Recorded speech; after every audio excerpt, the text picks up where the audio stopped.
Асқазан қыжылы неден пайда болады және оны қалай емдеу қажет? Сәлем тыңдармандарым. Сіздермен бірге тән саулығы каналыма тіркеліп қоңырау белгісін басуды ұмытпаңыздар. Асқазан қыжылы изжога, көкірек тұсынан басталып, өңешке дейін созылатын кеуде тұсындағы жайсыздық немесе ашығандай әсер алу. Бұл көбінесе асқазаннан өңештің сілті ортасына түсетін қышқылдың әсерінен пайда болады. Медицинада мұны асқазан сөлі қышқылының артуының белгісі деп қарайды. Мұндай сезім көбінесе тамақтан кейінгі 1 сағаттан соң, не қалыпсыз дене әрекеті мен ауыр дене еңбегінен кейін білінуі мүмкін.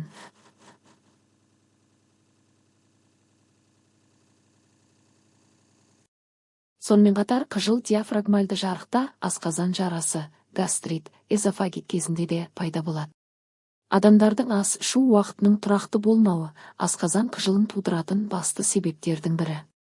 Егер адамдар біраз уақыт тамақ ішпей аш жүріп, бірден тоя тамақтанса, болмаса тамақтан соң дереу ұйықтап не моншаға түссе, ас қорыту кезінде асқазанға қажетті оттегі толық жетіспейтіндіктен бұл асқазанның созылуына, кейін келе асқазан қыжылына алып келеді. Сондықтан астан соң ешқандай дене әрекетінсіз аз уақыт кеудені тік ұстап отыру пайдалы.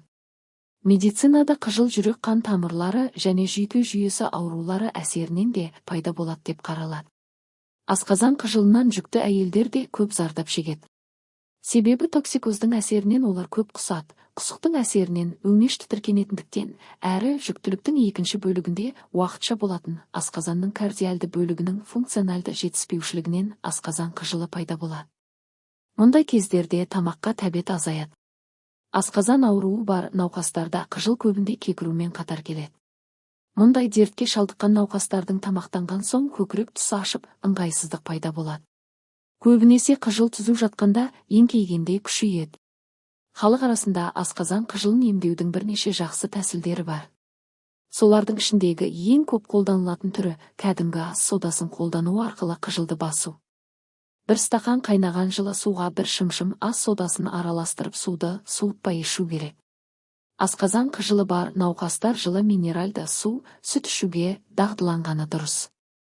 Себебі сүт асқазанға ең жеңіл әрі пайдалы тағам. Кей жағдайларда медициналық көмір ұнтағын сумен араластырып ішу арқылы да қыжылды басуға болады. Асқазан қыжылын басудың тағы бір тиімді жолы картоптың жаңа сығылған сөлін пайдалану. Бұл бір жағынан созылмалы гастриттің алдын алуға да әсер етеді. Картоп сөлін тамақтан 15-20 минут бұрын күніне 4 рет 1-4 стақаннан ішіп тұрсаңыз, емнің өнімділігін 2 аптадан соң ақ байқайтын боласыз. Егер қыжыл басылса, емделуді тоқтатпаған жөн. Бұл тәсілді асқазан жұмысын жақсарту үшін күніне 2 рет қабылдай беруіңізге болады.